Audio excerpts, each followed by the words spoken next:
dileği.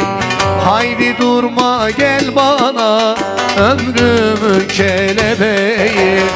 Sevden başkasını yazmasın Mevlam bana. Benim için doğurmuş annesi onu bana. Senden başkasını yar sevmeyeceğim, sevmeyeceğim. Senin olmadan Konya Kulu'ya gitmeyeceğim, gitmeyeceğim. Bu kalp benim değil mi? Ey hain, ey zalim. Senin olmadan gülüm ölmeyeceğim, ölmeyeceğim.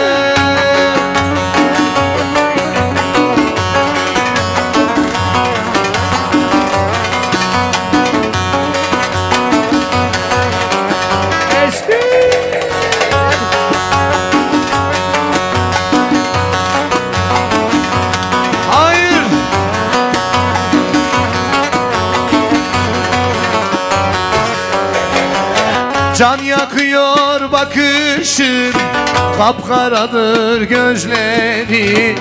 Aklımı baştan aldı tatlı tatlı sözleri. Senden başkasını yar yazmasın Mevlam bana. Benim için doğurmuş annesi onu bana. Senden başkasını yar sevmeyeceğim, sevmeyeceğim. Senin olmadan gülüm ölmeyeceğim, ölmeyeceğim. Yok yok sevmeyeceğim, sevmeyeceğim, sevmeyeceğim. Senin olmadan gülüm ölmeyeceğim, ölmeyeceğim.